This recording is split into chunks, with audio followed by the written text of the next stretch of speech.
people like water at the end of the one thing. But that's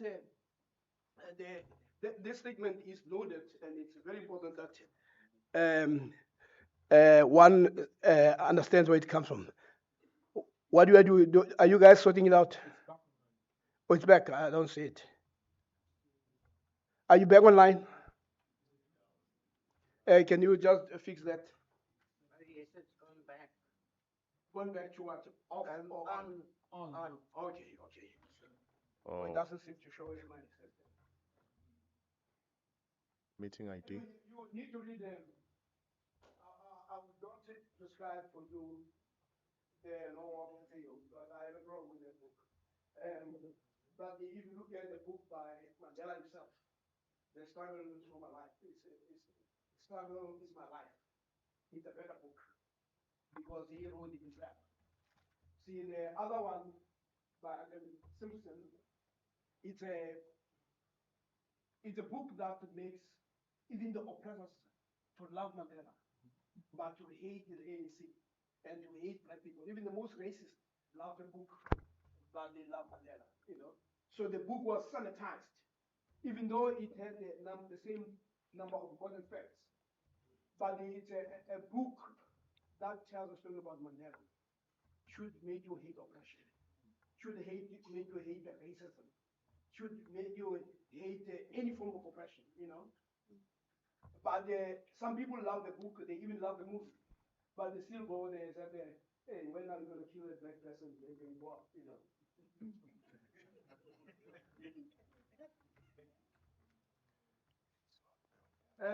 I don't want to repeat myself because I'm never able to repeat myself. So I'm waiting for this guy to say.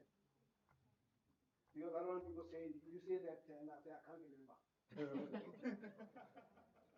My notes problem. My notes. When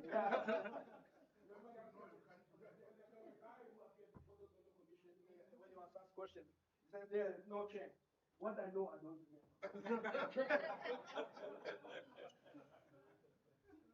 Yeah, okay. Like, you don't remember when you got married.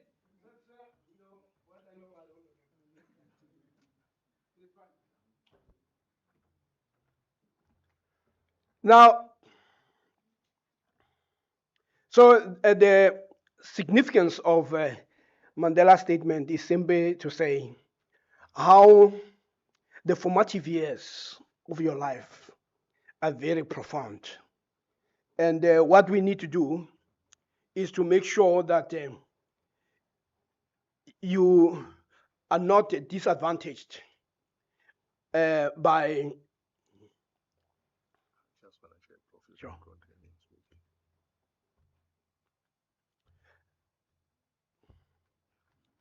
Okay, great. That statement says the formative years are so important, and because Mandela received a different education than those of us did, as I said, mine was to remember Jan van der Beek, to remember van der Stel, to remember many other dead white people. But Mandela at least learned something about the heroes of his own people, and it shaped him to say, "I want to be like them." Unfortunately, I couldn't say I want to be like Jan van der Beek, So that needs to be understood. But now the thing about education, or miseducation, as the Carter Woodson put it, and you see that in the behavior of African people. He says, when you control a man's thinking, you do not have to worry about his action. You do not have to tell him not to stand here or go yonder. He'll find his proper place and will stay in it. You do not need to send him to the back door. He will go without being told. In fact, if there's no back door, he will cut one for his own special benefit. His education makes it necessary. That's a very profound statement. And this is how our people behave. Even without being told, they'll know that they must stay at the back because that's how they've been education. Their education. That's why the control of the mind is very important. So we are in a space where we influence the minds of our students, but let's not miseducate them to think that they don't matter. The reason why our justices, and I'm saying this because this is also on YouTube, the reason why even our judiciary, why they conduct affairs in English, is because of the miseducation. It's about linking language that is not your own with justice. And as I say, the Afrikaner who insisted that he wants to speak in Afrikaans was simply doing the right thing to say, when I speak, I want to be comfortable, to say what I put is understood. But you see our people, even when they've lost their children, a woman's child has been involved in an accident. Then there comes a reporter to speak in English about what has happened. And you can see the pain, that even in your pain, you can't even say it in the language that God gave you. How ridiculous can we get? And yet this is a daily injustice that our people are faced with. Even the reporters will be asking them in English, Ukoko, who's struggling, who cannot, and she has to try to find words, you know. And of course, there are other things, um, Professor Akpome, where a guy wanted to tell the boss that he won't be in the following day. And he was telling the guys that, no, tomorrow I'm going to die. And the boss said, no, but you can't die. So, no, I must. And then he then goes to talk to that black guy. I said, but can you stop him from dying? He says, no. Then he asked him, why are you dying tomorrow? Then he explains to him in Zulu. Then discovered that, no, he says he's going to the funeral. That's why he says he must go to the funeral, you know. But that's what happens when people speak a language that is not their own. But this is the education that we are producing. Only now, only recently, do you have medical students having to learn an African language. You know why? Because most of their patients are African. And if you are a doctor, I mean, my mother is in hospital, and I was looking at the interaction between her and the doctor. And the doctor was asking questions. And fortunately, because she understands English, she could respond. And he was taking almost like 20 minutes, taking details. When did it happen? When did you feel? And all. Now imagine a doctor having to speak to somebody who cannot even understand. Then the doctor is going to get a wrong diagnosis. So the notion that says now, because this happened only when? It happened only post-1994.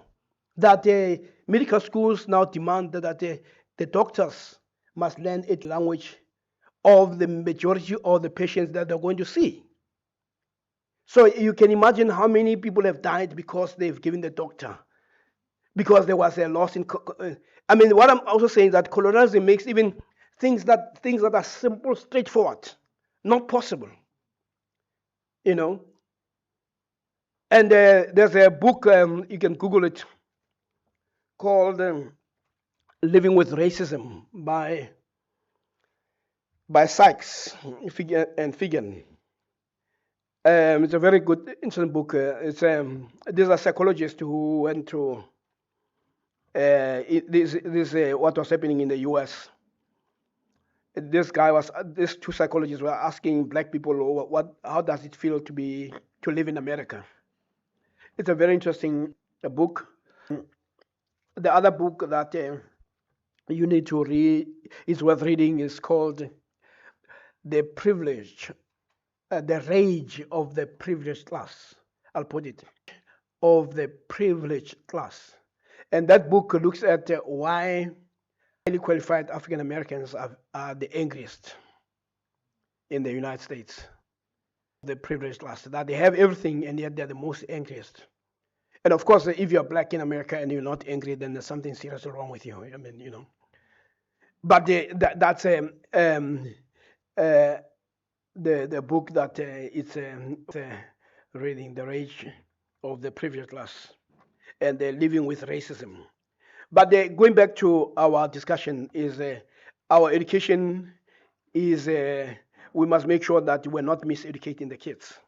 This is why at the University of Zululand, there's been this discussion that how do we move from the apartheid colonial past to a democratic future without taking the remnants of apartheid. And that's how one must look at the entire project of education. Professor Akume was referring to Richard Shaw's foreword in Frere's book, The Pedagogy of the Oppressed. And it's worth, there's a part of it that he was mentioning, which is very important. What that he says, there is no such thing as a neutral educational process. It is, we know Verwoerd told us that as well. Education either functions as an instrument that is used to facilitate the integration of the younger generation into the logic of the present system and bring about conformity to it, or it becomes the practice of freedom, the means by which men and women deal critically and creatively with the reality and discover how to participate in the transformation of their world, unquote.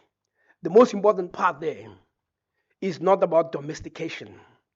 It's about where education, you provide young people with skills, not to accept the world as it is, but to transform it. So that's what so we've been engaged largely in our system, in simply facilitating the integration of younger people into the logic of the system without assisting them with the transformation. And as the VC was saying, that part of it is also, it falls within the disciplines. And you're going to be with me for the next coming 2 days. So there's a lot that we're going to unpack and that I may not cover now because I see that I'm on slide 36 and I've got 62 slides and each one takes 2 minutes or 5 minutes. So let me leave it there. Will it be okay if I truncate my presentation because I see you want to come forward, or do you want to give me another 5 minutes? 5 minutes. If you give me 5 minutes, then yeah. Now the last one, and this one you may write it for yourself. It says what has happened in South Africa. It's written by a fellow columnist, me and Johnny Steinberg. We used to write for the Business Day. He still writes for the Business Day. I have since left the media space, but he wrote a very profound article in 2014. And if you read that article and you read what I quote here, he tells you what has happened in post-1994. One of the papers that I want to give, actually I've already given it at Pennsylvania State University in the US, and is why South Africa's democratic experiment failed. And I said it failed at the moment of conception, that what is happening today was going to happen, was inevitable. And Johnny Steinberg put it very nicely. And I want to quote him, and I'm going to read that. It says, the freedom South Africans acquired in 1994 was mercurial and slippery. Politically, the changes were dramatic. The electorate expanded overnight to include every adult. But the structure of society stayed much the same.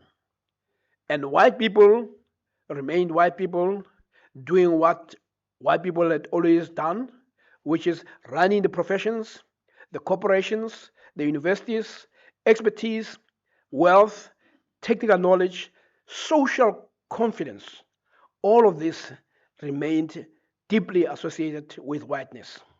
Well, he says white people, he's talking more about himself as a white person. He says we remain the same. We ran the professions, we ran the university, we ran, even when we put a black there, that we ran that black person. This is why those institutions, even the ones that claim to have been historically anti-apartheid, they remained largely untransformed. Even when you have black people, remember, it is young people who were offended by the Rhodes Statue. It's not the educated black academics. It's not the vice chancellors who were there who were black. It is young people who saw Rhodes Statue as offensive. And that it's young people who started talking about decolonial education. It's young people who are rebelling against the non-representation of the academia and also what they learn in class. It's young people who says we want to read Fanon, we want to read Biko. It is not the educated blacks, because the educated blacks have been largely miseducated. And what John Steinbeck is saying, and it's most important, is only the last part when he says white people remain the white people, black people also remain black people. I mean, so that's but it says in terms of running the show, even when you have a black person, a chief justice who's black, they can't see why it is necessary to start having a text in African languages in the courts being translated. Only the new chief justice now, she's the first to write a whole judgment in Xhosa. It is we're moving somewhere to simply say justice can also be translated in Zulu, in Sotho, in other languages, But for too long, that did not exist. Actually, some of us pride ourselves in speaking better English than our own languages, And we take our kids, and you have kids who the parents will bring and says, no, my kid can't even speak Sotho. And the kid speaks their English with a twang. And the parents say, see, good boy, my girl, because they don't understand the language. So that is the challenge we face, So because of the miseducation. But what Johnny Steinberg is saying here, which is important, it says expertise, wealth, technical knowledge, social confidence.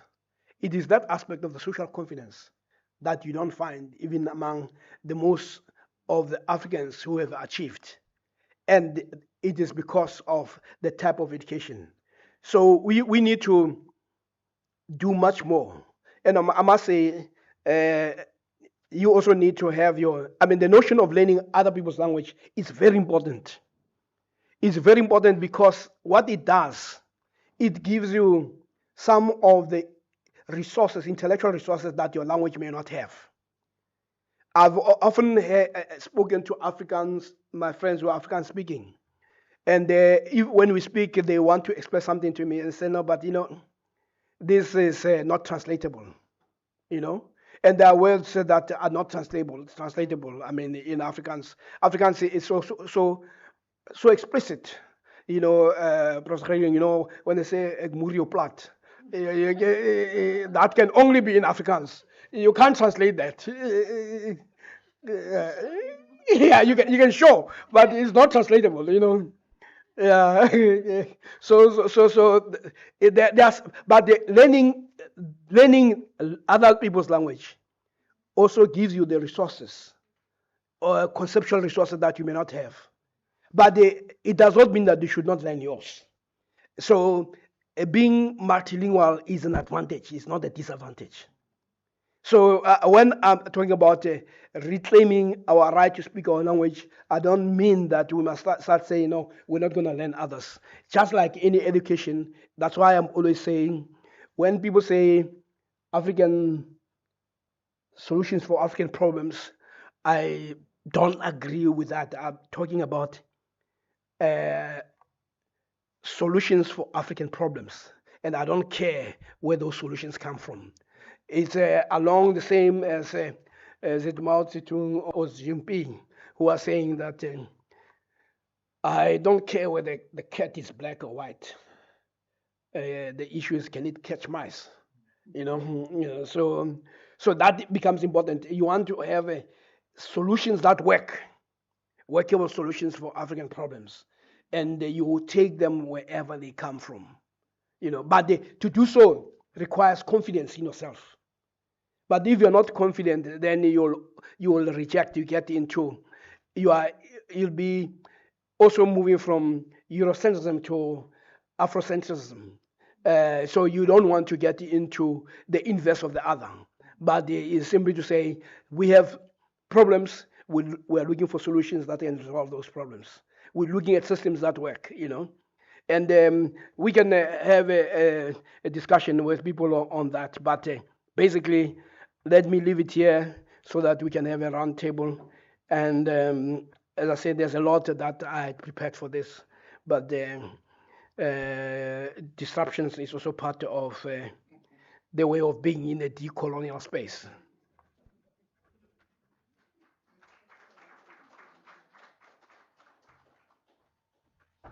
Fantastic. Thank you so much, Prof. Siepe.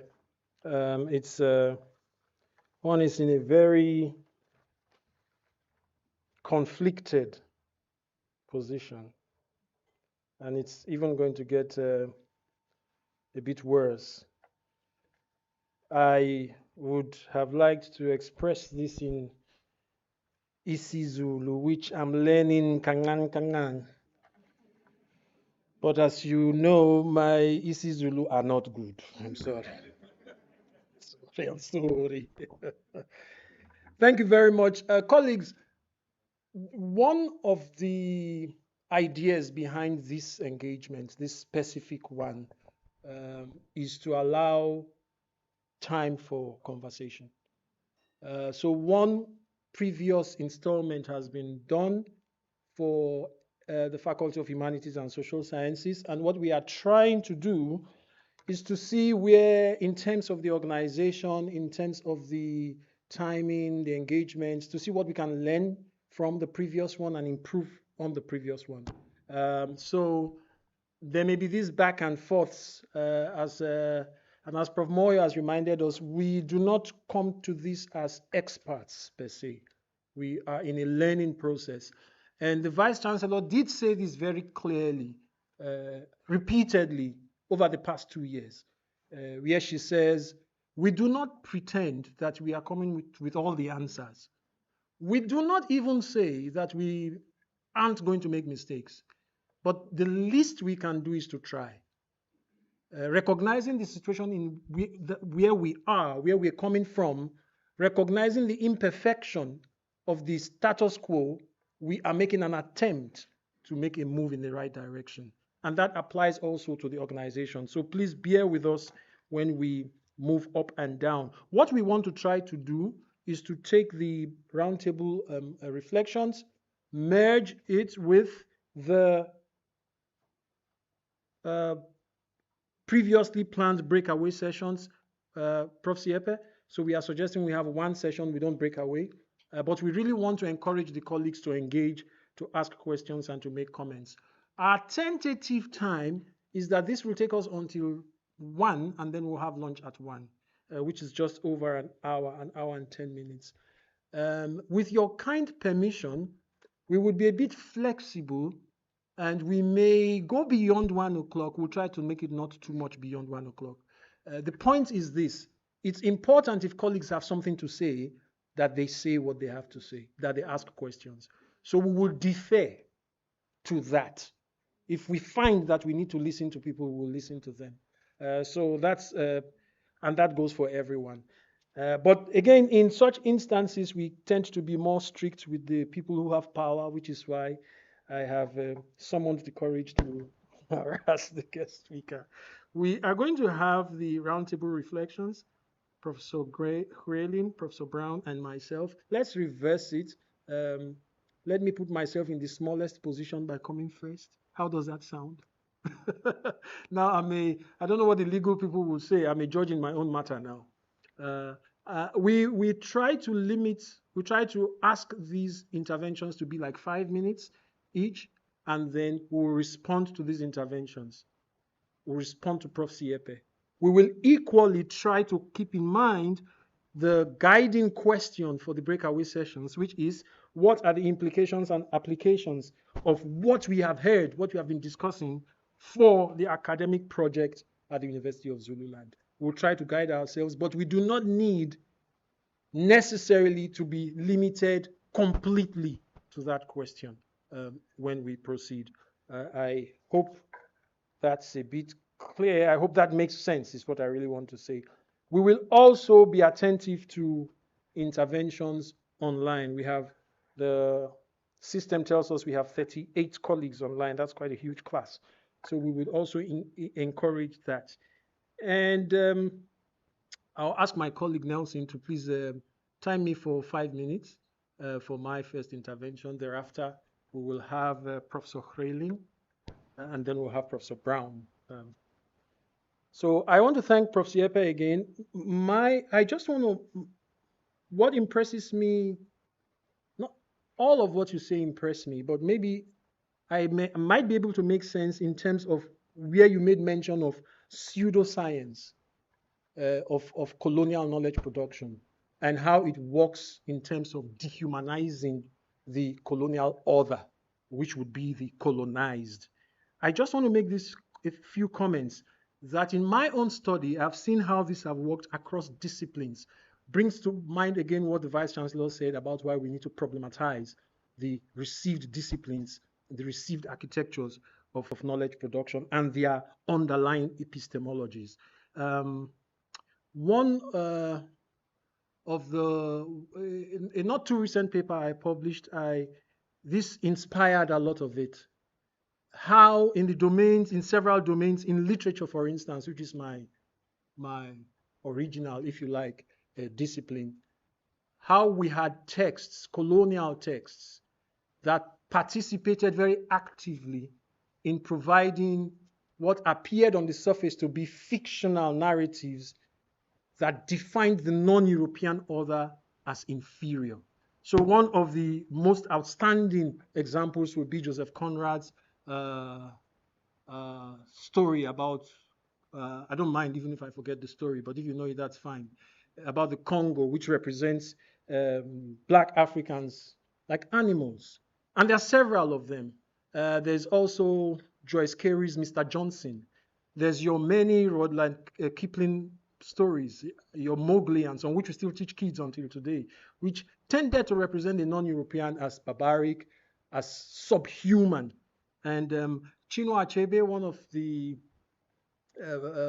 most recognized novelists today, actually found his inspiration from these novels when he realized as a young student, a university student, that what was taught to him, what was presented to him as neutral narratives, were actually participating in cultural dehumanization. And his works, that was part of the inspiration of his works. What about history? What about in the domain of history? Some of us may have learned of John Hanning Speke. He's a British anthropologist, 17th, 18th century, 18th, 19th century British anthropologist, who popularized the Hamitic myth, the idea that black people were cursed, linked black people to the biblical story of the sons of Noah who were cursed, and that everything you see happening in Africa, all the negative things, are a result of that curse. It's a very strong idea and has very real responses, especially in Rwanda, where that narrative is connected to the internecine genocide of 1994. What about the hard sciences, as Prof. Siepe referred to? Some of us have heard about biological determinism. These were disciplines, sub-disciplines, pretending to be scientific. Eugenics, polygenesis. There's the American guy, George Morton, who postulated very presumptuously that human intelligence is linked to the size of the cranium. The top and bottom of his thesis was that black people were necessarily, he presumed to have used a very scientific methodology which showed that on average, black people had larger craniums. and we are therefore inferior, either larger or smaller. I forget the details, but you can Google him up. Is Samuel Morton. But where I want to stop this, where I hope it will provoke some discussion the most, is in the domain of popular media, popular culture, popular narratives, and the domain of economics. Okay, economics. There is a book I'll encourage our economic colleagues, an article I encourage our our colleagues here to read, The New Economics of Industrial Policy by Juhas, Lane, and Roderick. It's a 2023 article where these three colleagues are from Cambridge, Oxford, and Harvard, where they demonstrate how state intervention in industrial development policy is directly correlated to industrial growth. Where they trace it, this is a 2023 article. But what we hear where the Global South is concerned is IMF and World Bank prescriptions why the state must divest, why the state must hand over industrialization to the private sector. Whereas in the countries that dominate today, they have very clear statistics that it is actually in places like Africa where the state is encouraged to withdraw from business, to withdraw from macroeconomics, that you have the least instances of government intervention. It's the same idea that the South Korean economist Hu Jan-chang wrote about in 2002, where I'll beg for one extra minute if you don't mind, please. He's a Cambridge scholar. He has this book titled Kicking Away the Ladder. What is he arguing? He's arguing that the very same industrial economic policies and approaches used by the West to ensure industrialization and economic growth are the very same policies they discourage other countries from adopting, the Global South countries from adopting. This tells us the nature of the kind of science we follow. And I'm speaking of science not just as that discipline where you do oxygen and chemistry, but knowledge. Because these are presented to us as knowledge. You see these op-eds. You see these experts, IMF experts asking, like what they now did in Argentina, shock treatment, put everything in the hands of the private sector, devalue the currency. Things that have never really worked for any society. They are what is recommended for Global South countries. And there's that one they also call FDI. I may be very stupid, colleagues, but please correct me. Is there any record that anybody sets up a company, leaves his country, goes to another country to put a company there in order to make that country rich? I mean, does it not even go against intuition and basic knowledge? Africans are always told that you need a company to come from Europe, from America, to set up. That is what you need for development. When FDI is spoken about in the Global South, in a country like South Africa, it's always a company like Massmart. It's always a company coming from the West to set up in an African country where they get all the concessions that they require, where they employ 2,462 people, and then the profits are repatriated to the global north. This is the kind of knowledge that is orthodox economic knowledge. What about the public domain? And this, I think, some of you won't like. In the attempt to dehumanize Africans, it's something you will find in the communique that was written, Article 6 of the Berlin Conference, 1884-1885. Article 6, the European powers arrogated to themselves the divine mission to go and help the Africans to improve their moral well-being. It is that same story that is being told. This is my argument, and you may not agree with it, but I have a whole article on it. It is the same mission that is in the discussions of corruption today. Every African country is corrupt. Every African leader has to be corrupt. whether it's Jacob Zuma or Cyril Ramaphosa, bring in the next person. I bet you put another black person in South Africa today, after 5 years, you will see that that same person is corrupt. My argument is this. It is of the idea, because if you do an empirical study and you find out what is called corruption, and you find out what is lost through corruption in the UK, what happens in South Africa pales into insignificance. I can bet you our next month's salaries. I can bet you our salaries for the month of May. That if they tell you the amount of money that is lost in the US, lost due to corruption, it dwarfs whatever the entire Africa is written in terms of corruption. So what I mean is this: if we pay close attention to colonial knowledge production, it continues where Abel Hegel and Kant stopped. The idea that the African is unable to manage his own resources. The idea, when we talk now, people, I listen to some of the debates, even many institutions discussing politics. We are discussing the elections in South Africa, and corruption is a steady issue. Land is not important. Language rights are not important. It's corruption. Because we must repeat, and then many of us Africans now see ourselves as inferior. Because the idea of corruption is actually a matter of morality. And you want to tell me that Winston Churchill was so moral? He superintended the genocide of Bengalis. How moral was Otto von Bismarck? How moral was King Leopold, who superintended the death of 10 million Congolese in one regime? How moral were the German genociders of the Namakwa and the Herero people?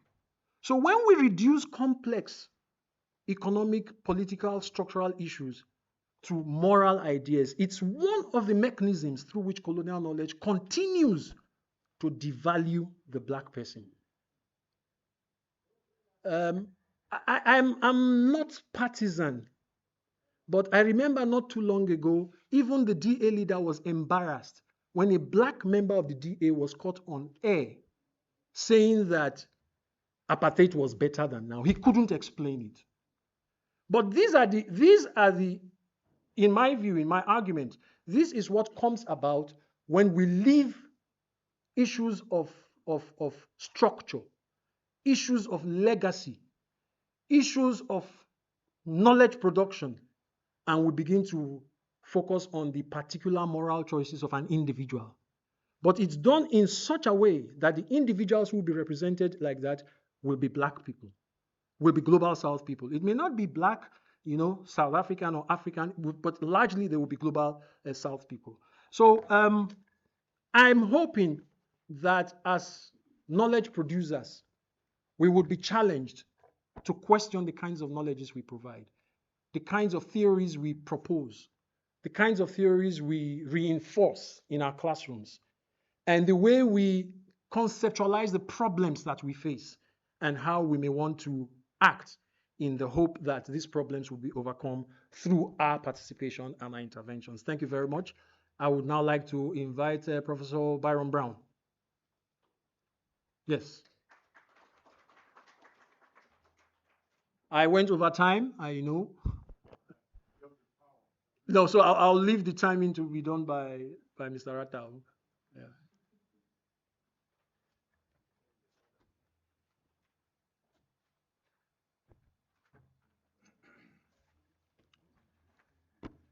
Thank you very much, Master of Ceremony, and not yet. And also fellow roundtable panelists. And I was there relaxed because I was expecting Prof. Krellin to come up and be the next speaker, but that's fine. Let me marshal on. Good afternoon, good morning, colleagues. Good afternoon. Prof. Sepe, and Prof. Moyo and others who spoke earlier on. Um, I'm called to sort of respond to a number of the things that Prof. Sepe raised, but before I get into all of that, I'm beginning to have doubts as well. There are these doubts phenomena that we raised earlier on because there were so many areas that he touched on, the VC also touched on, and so on. But maybe let me ask, start by asking a question, really. Do we have African scholarship or literature that can suffice as learning experience where we can extract approaches and principles and theories for students, where we can have students go through learning experiences in these areas for business management, for economics, for accounting and auditing, for public administration, for law, for management information system. Do we have it?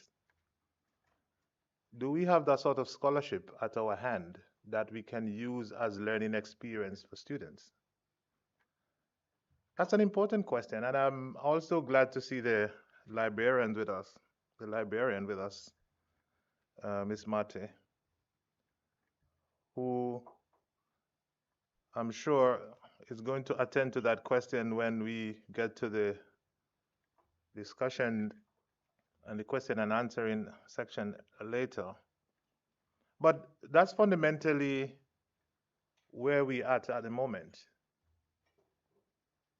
To reflect on such sort of a question, because the thrust of Professor Sepe's point was on the urgency of decoloniality. And of course, he has provided a strong rationale for us to move away from the Western Eurocentric scholarship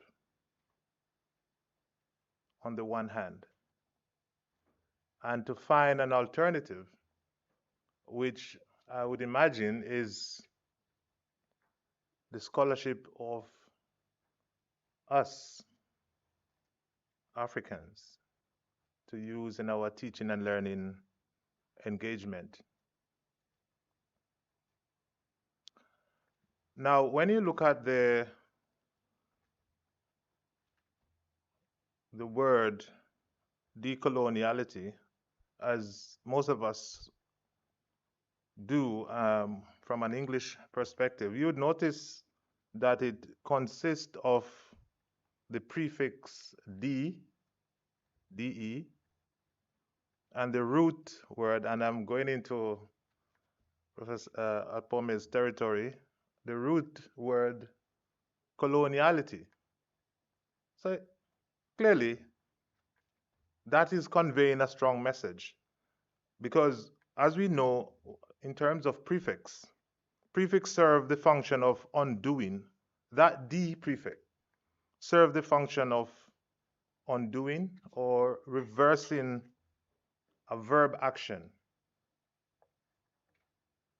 Let's face it. And Professor Sepe pointed out this quite strongly in his painting of coloniality. And in the process, towards the end, drawing attention to the need, if we put it in his terms, to move or de-linked from the colonial perspective, the coloniality perspective. Of course, we can think of other English word with this prefix: diffuse, deactivate, de-emphasize, defrost. When we think about those English words, we know exactly what we are trying to do. We are defrost. If we are defreezing something, we are changing a state. And the physicists, the chemists would know that very well. And this is the call that Professor Sepe is putting to us, that we need to make a strong de-link from the current Eurocentric approach, which we have become very accustomed to an alternative. And this alternative path and praxis reflective of our own way of thinking, of sensing, of believing, and of doing. We need to find ourselves in that sense. So decoloniality is really marching on that journey of undoing. Now, I think by now we are all convinced that there is merit in that argument to decolonize. And of course, as mentioned, Professor Sepe really touched on a key point, that it's a mindset. Decoloniality is a mindset, it's a praxis, and with praxis, you know how it is. It's an ongoing cyclic motion where there is theory, there is action, there is reflection. We can all agree on that. At some point, we stop and think and reflect. Am I on the right path? Am I doing the right thing? Let me recalibrate myself and we move. That is something that we might need to engage in more rigorously if we're really to make this alternative shift that Professor Sepe is calling for. We must stop maintaining coloniality, is a strong message. Coloniality has survived colonialism through us, the victim of colonization. It is maintained alive in our books, in the criteria we set for academic performance, in our common sense practice, in the cultural patterns we portray, in the self-image we portray as a people, even in our aspirations. And that is why he calls so many examples. And the most interesting of all of them is the one with the prison. The guys waiting for the police van to come to take them to prison. In a way, as non-Western being, we breathe coloniality in at all times in everything that we do, and that delinking is quite essential. Decoloniality is concerned with the present condition shaped by the colonial past. It's not concerned with the future to be. It's not concerned with the future to be. Certainly not.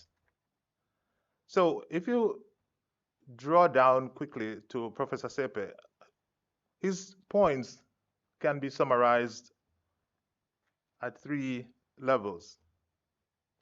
The first one, of course, is at the structural level, societal level, where he talked about the unfunding of black universities, knowledge of decolonization, discrimination, displacement of academic knowledge system, ownership of capital, and all of that. All of these really are at the societal level. And of course, I've seen the time being shown up to me there. Thank you very much for that. But I'm gauging myself with Prof. Apome, who was 3 times that amount. But I'm getting there. So that's my first broad area that Prof. Sepe's point could be summarized around at a structural level, societal level, where he talked about those things as part of the motivation. Then, of course, is the level of the institution, or at the institutional level, where he talk about program being offered and emphasizing Eurocentric knowledge systems. But of course, there's also the job requirements. Are we being challenged? Are the expectations changing? For us, it is changing as UniZulu, but when you look broadly at universities, the expectation around shifting away from the colonial uh, methodologies is hardly changing. The expectations need to be altered indeed. Framework of thoughts, the curriculum policy, all of those are at institutional level. And then lastly, there is the level of the individual. He mentioned a number of points that we could really fit at the level of the individual. There are those of us who are refusing to de-link from the colonial past, or what Prof. Moyo would call the neo-colonial present, and choosing instead to maintain coloniality or neo-colonial practices. And they do this through, as I mentioned earlier, the books, the research, the books that we read and write, the research that we engage in, the knowledge production system, the pedagogy, the curriculum, the modules that we handle. On the other hand, there are those of us who are keen to reverse or to de-link. And we all need to be brought together and be on the same path. Now, where's my colleague? Where's my, who needs to show me something on the screen there? We all need to be taken together, really, to the point where we can be on the same space, be seen to be on the same ship, so to speak, Professor Sepe.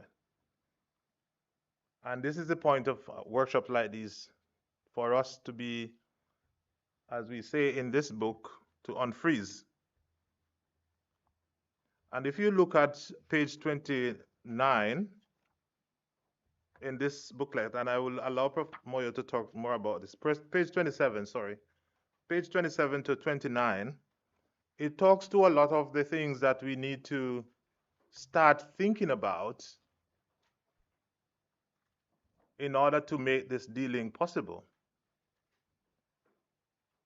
It's page 27 talks to approaches to curriculum. You see the pluriverse 28, the pluriverse curriculum, and Prof. Moyo talked to that as he was going through. The pluriverse curriculum. We see the insurgent curriculum. And here we are talking about the need to adopt an approach to the program. And I really want to take the word curriculum away and just call it program for now. It's about the degree program that we are running. That's the curriculum. Are we having an insurgent program, or are we having a pluriverse program? And those are different in terms of their approach to curriculum design or program design. And then, of course, if you go to the table on the other page, is page 29, are the pedagogies. What sort of pedagogy, what sort of teaching practice have we adopted?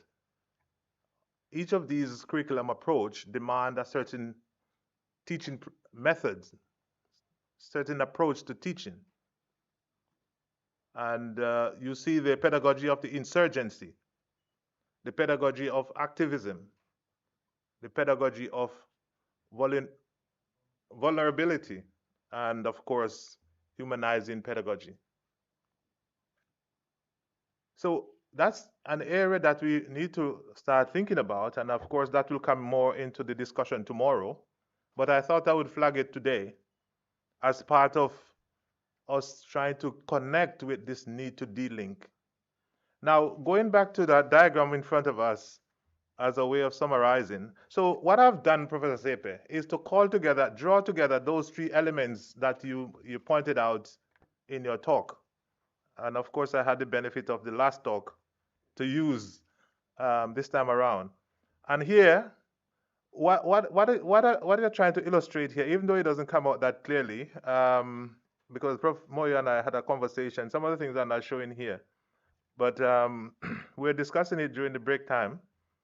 This is a conceptual framework of the treatments. Are in the middle. Let's start in the middle. In the middle here, where you see agentic features and agentic action, is the individual. And we are saying, us as individual, the change starts with us, but it is an influence of the level of agency that we demonstrate. We can be agentic or we can be non-agentic. Now, the level of agency, of course, is going to be influencing the sort of outcome that we get. Are we going to decolonize or not decolonize? Are we going to fail in decoloniality, in decolonizing, or we are going to succeed in decolonizing? To the right is structure. Structure is always present. Structure is present everywhere, as Prof. Moya reminded me, where at the societal level or institutional level are influences or things that hinder or enhance our ability to engage into decolonizing. And what about these? And I mentioned them when I was going through the laws, the policies, the regulation on higher education at a societal level. They are having an influence on the individual and the institution, and shaping the extent that decoloniality can happen. Knowledge production capability at the national level. What are being accepted as scholarship and not accepted as scholarship? Who is publishing, owning the publication houses? Who is being, what sort of scholarship is being filtered out or allowed in? The gatekeeping. Discrimination, race issue, we could talk at length about that. Societal consciousness to agitate for change. And of course, the Rhodes Must Fall scholarship and all of those are just illustration of that level of consciousness at the societal level. At the institutional level are other things, and I mentioned them when I was summarizing just now. I won't go into them again, but the point is that these are having a bearing on the individual resources.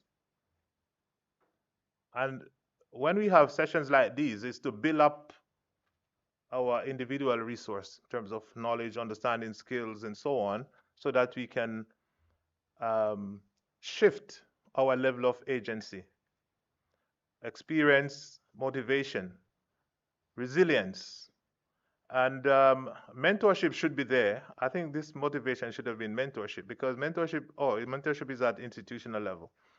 So motivation to change is quite crucial. So I won't go into the whole thing. It's just to point out that the individual resources that we build through workshops like these is going to have an influence on the sort of a level of agency that we demonstrate. Whether we change or not to change is going to be a factor of that. The agentic action, delinking, the undoing, the reclaiming. And of course, the reason for doing all of that is sitting with the presentation that Professor Sepe provided. I thought I would pull out this. It's part of a bigger piece of work that we are currently working on, looking at decolonial responsibility. Thank you. Um,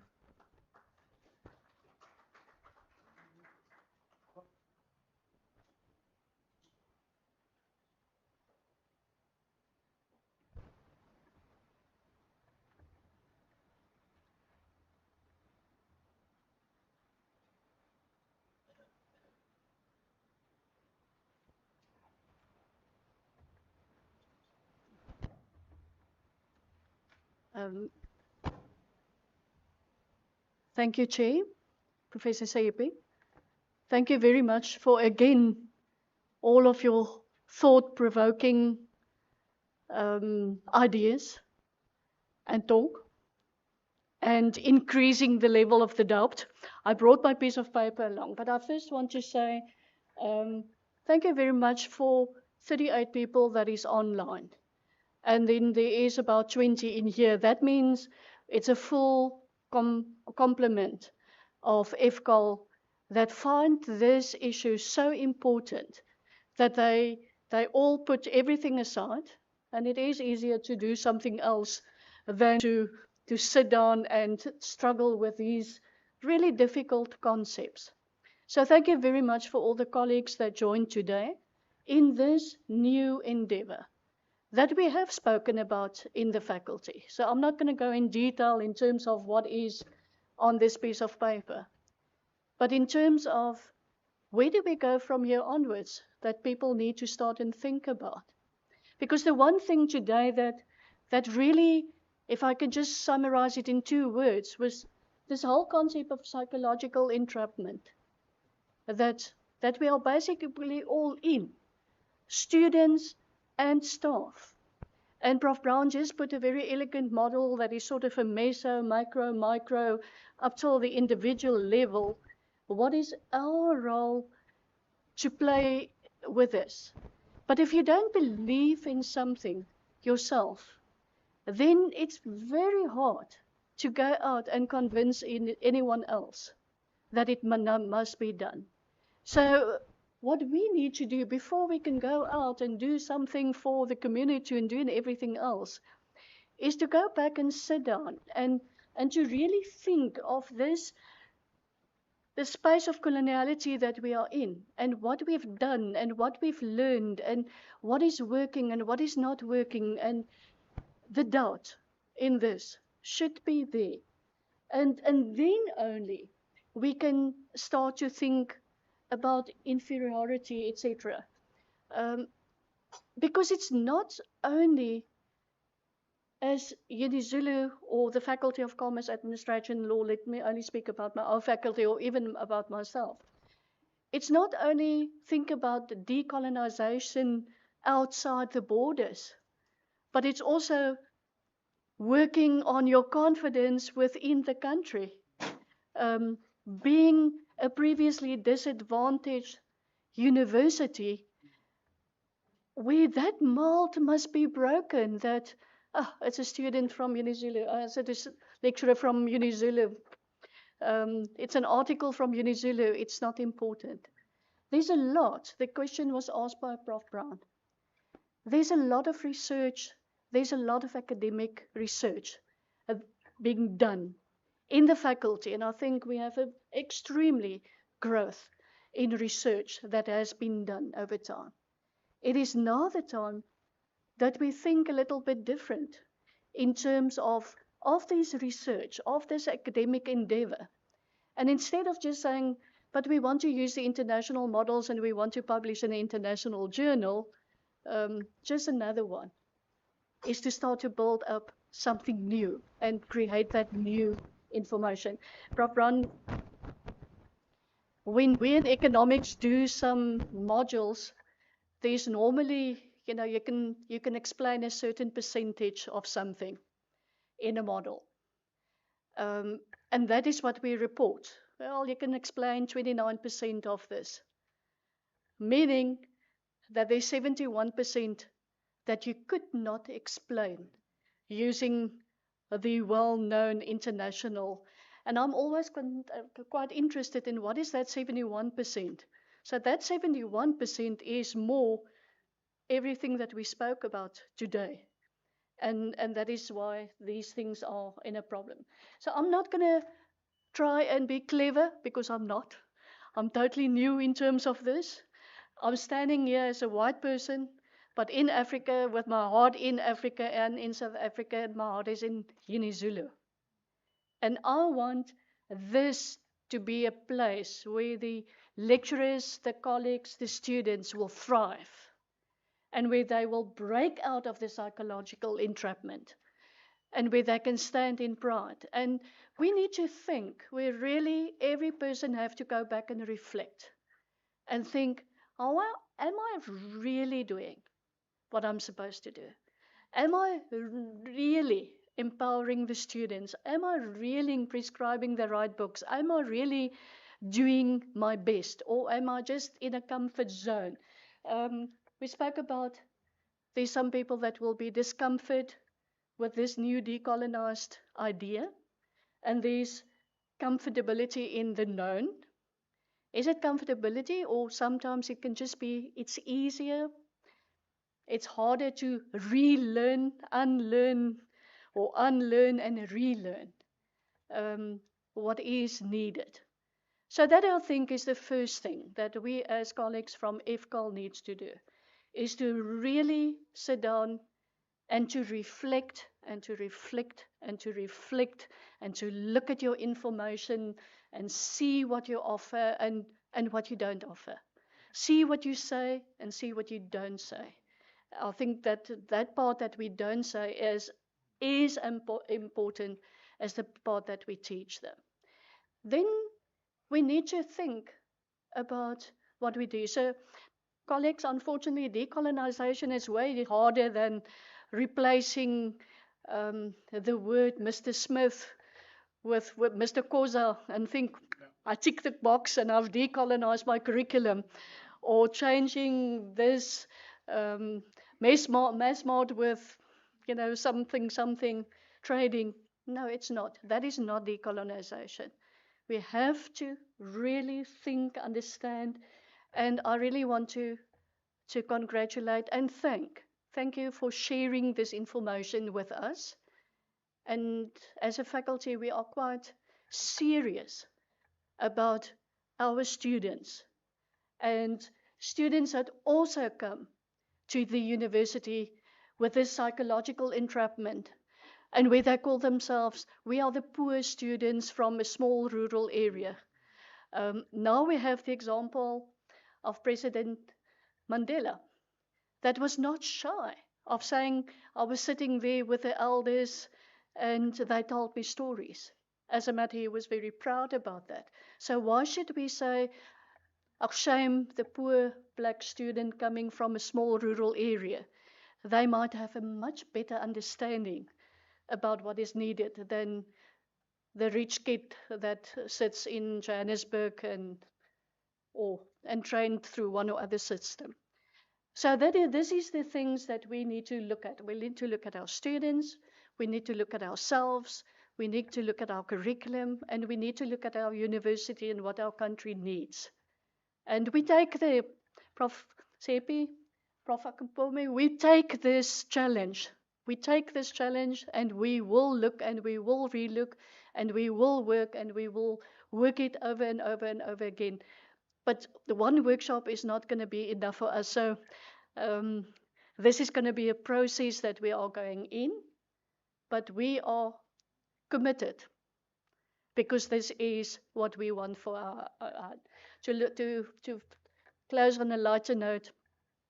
Now the whole psyche of a child is quite interesting, Prof. Sepi, as you mentioned. When President Mandela was just appointed and elected, my son was 5. And there was obviously a lot of talk everywhere about Mandela, the first new. And one day he stood there and he said, listen, I just want to tell you, you are not really, this is not the way to speak about this. I said, what? He said, but this is our president. You can't call him Mandela. You must call him Uncle Della. And because he's an older man. And so I always wanted to say, well, thank you very much for that level of respect to Uncle Della that you demonstrated instead of Mandela. But thank you very much, Prof. Sepi, Prof. Brown. That is the module that you put on the table, I think, is something that we as a faculty can really understand. It's something that we can follow, and that will help us a lot. Prof. Akapone, we will still make use of you a lot of time. Thank you very much.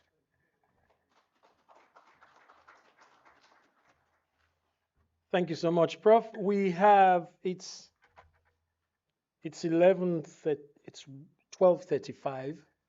Can we agree to splitting our engagement both sides of lunch. So we start now. So it's you know, when you are on this side of the podium and you are trying to justify your relevance, you sometimes do not sufficiently consider what's going on that side of the podium. I'm suggesting we carry on until 1, we go for lunch. The program does have a feedback and discussion session and a rounding off session. Uh, that's about, that's over 40 minutes. It's 15 minutes plus 45, a maximum of 1 hour after lunch, which we could truncate, we could reduce, so that we do not go beyond 1 for lunch. So we stay here until 1, we go for lunch, we come back, and we take maybe another 30 to 45 minutes before we close. Is that agreeable, colleagues? Okay, thank you very much. Um, we will start the engagements in the next 24 minutes from the colleagues online. They often have not seen any comment or intervention or question at this time. So it comes back to those of us in the room. Can I appeal to you to try to speak to us? Really? These forums have limitations, evidently, we know that. But at least let us be challenged. Um, I'm not the main speaker, but I'm sure he is not someone who wants to chicken out from a challenge. From a we can problematize the views, we can raise questions, we can I think we can oppose the views. I mean, if we can't do that, then I don't think we are a real university if we don't open the space for that. So colleagues, the ball is in your court, as they say. Yes. Yes, I've Heidi. got a question. They ask you to come here. I know she's got a very sonorous voice, but the for the recording purposes, they require you to come here. But if you insist on asking your questions from your side, I think I can live with that. Afternoon, colleagues. Afternoon. I just have a specific question pertaining to our field, which is law. I mean, so there was law here before South Africa was colonized. It wasn't really recognized until 1994, where it now has the same equivalency to the common law that was imported. But the laws that are developed are South African. Yes, we sometimes borrow from other countries like everyone else does. And so I don't don't understand. I would just like to know sort of how one would go about, because the court system is South African. Yes, it was sort of, again, learned and imported from the UK in particular, but a lot has happened since 1652, when the Roman Dutch law was brought here, and then in the 1800s when the English law was brought here. So it's sort of, I recently read that there's sort of, someone says we don't actually have a hybrid system anymore. There's now just a South African system founded in a democratic South Africa with constitutional supremacy. So the question is, how does one approach that? Ubuntu is one of the values in the Constitution, although it's not written specifically, but the courts do refer to the Ubuntu as a principle. So, and I mean, we've got to teach the students sort of what the rules and the laws and all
philosopher whose work is very influential in this regard.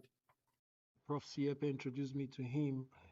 When he speaks, Prof, of extroverted Africans, extroverted intellectual production, I think this is what he's saying.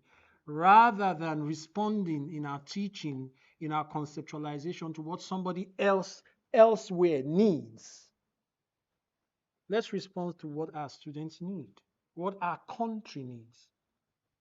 And in the teaching and learning conference of last year, Prof. Kuzwai, maybe they will give you a briefing. We had a presenter who said that if it was simple, but I found it very profound. These days we do things with the SDGs, right? Some of us know the SDG 16 and 13, but many of us don't know the NDP. We don't. So he said we should read that as well. What does our country need?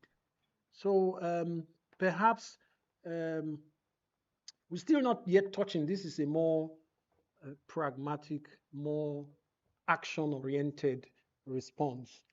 But that action orientation can also help conceptualization.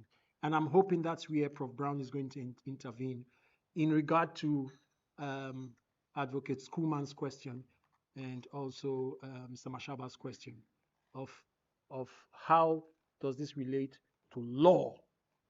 How does it relate to our understanding of faith and religion? Professor Brown.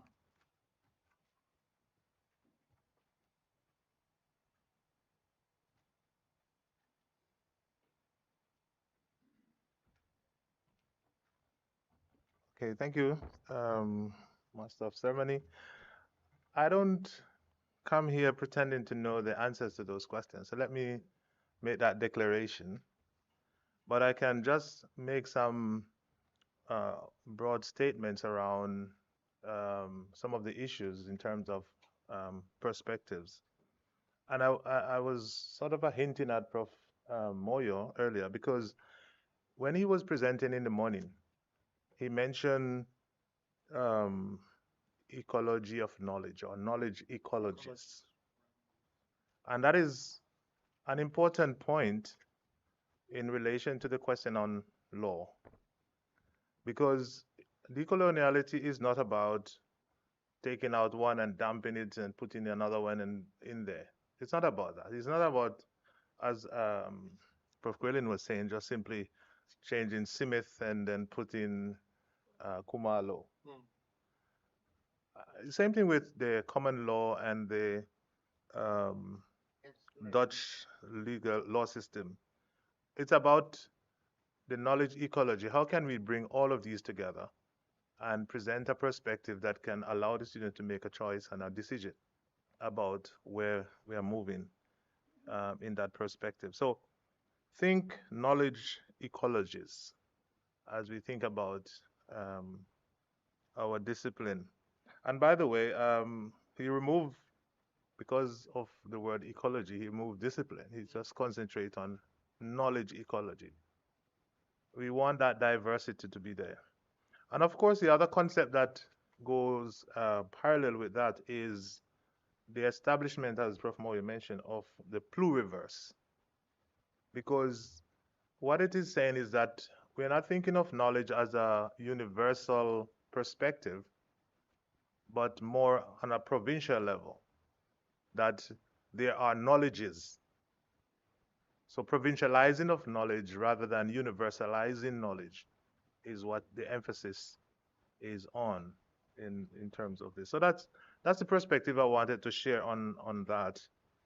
That is important to do, to think in terms of provincializing of knowledge. Of course, on the I'm skipping, I'm staying as far as possible from the question of faith, but I will touch it at the end. Let me jump to the student question, and I think it's been answered, but I'm also going to make reference to page, I like to go to this scripture, page 32. If you go to page 32, it addresses the issue of the student voice and acknowledging the need to pay attention to the student voice. Prof. Moyo, come here. You need to talk about ecology of knowledge a bit. So the student voice, the student perspective is recognized. Is it? Am I on the right page? It says student service department. No, there's a section for students in particular. It's not on page 32. Um, just go a bit further over. Oh, I don't. Somewhere there.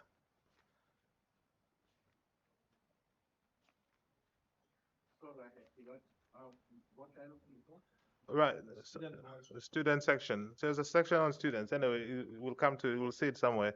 I can't see the page right now. Maybe because is it student services? But there's a section. Is it on 29? Okay.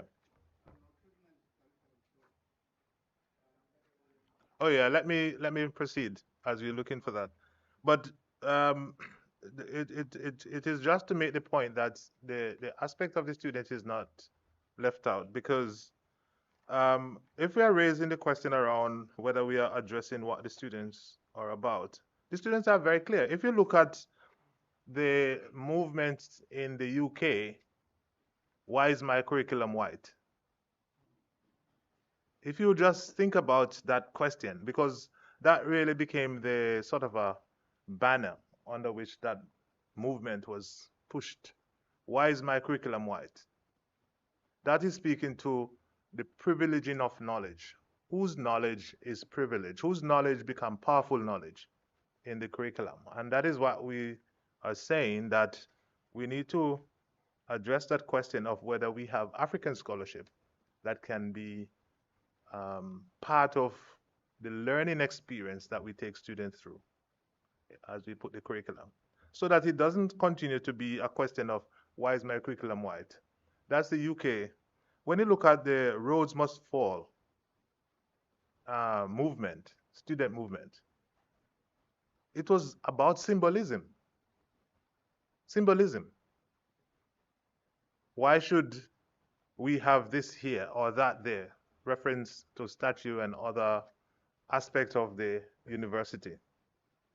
Because when we talk about a university, it's not just decolonizing a university. It's not just about the curriculum.